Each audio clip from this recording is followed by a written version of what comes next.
Est-ce qu'Europe Écologie est morte? Je pense qu'on doit se réinventer. Non, non. Est-ce que Europe Écologie est morte? Eh ben, ELV est mort, vive ELV, parce que, ou un autre nom, une nouvelle plateforme, parce que je pense qu'on est en fait majoritaire dans ce pays à rêver d'autre chose, pour l'écologie évidemment, mais aussi pour la pratique de la politique telle qu'elle se fait. Et moi j'appelle tous ceux qui ne se reconnaissent pas là, dans cette impasse à venir travailler à la suite. Vous vous sentez trahi par le départ d'Emmanuel Causse? Surtout c'est une surprise parce qu'elle elle nous a pas prévenus.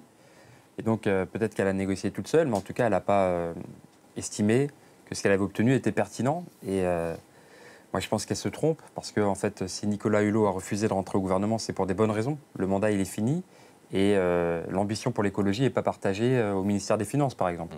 Mais vous êtes quand même dans un parti qui marche littéralement sur la tête, Julien Bayou, quand même. Vous dites qu'elle ne vous a pas prévenu qu'elle est partie comme ça, elle joue sa carte personnelle, elle joue perso. C'est ce que vous êtes en train de me dire. On est tombé des nues, c'est-à-dire qu'on a reçu à la direction un mail à 16h qui disait, bon...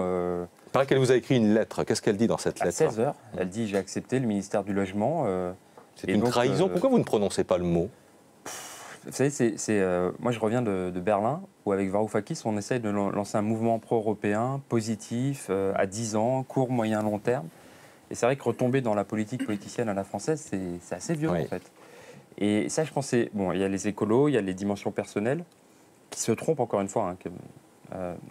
Mais c'est vraiment la cinquième, le fait du prince.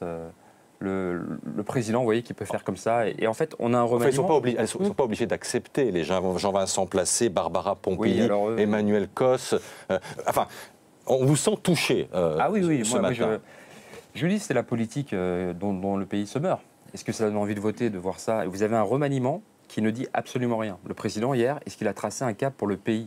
Ceux qui ont des enfants, on veut savoir où le président veut nous emmener à 10 ans, à 20 ans. Moi, j'ai rien vu. J'ai vu un peu de fiscalité. J'ai vu qu'on a un remaniement, une nouvelle équipe, et on a l'ancien Premier ministre qui passe sous la houlette de son nouveau. Ça ne veut rien dire. Donc Placé, Pompili, Causse, dévorés par les ambitions personnelles plutôt que par leurs convictions. Écoutez, on dirait, parce qu'ils ne peuvent rien faire. Encore une fois, Nicolas Hulot l'a dit, mais Cécile Duflot avait tiré les conséquences. On ne peut pas mettre de changement majeur pour l'écologie ou pour le logement dans les 14 mois qui restent. Le dernier budget, il a été voté en décembre. Donc, par exemple, quelque chose de très utile comme la rénovation thermique, qui fait baisser les factures d'électricité des ménages, qui aide à lutter contre le dérèglement climatique et qui crée de l'emploi, le Green New Deal, vraiment les grands travaux de rénovation thermique, ça, vous ne pouvez pas le faire. L'argent, il est gaspillé en crédit impôt, compétitivité, emploi, par exemple.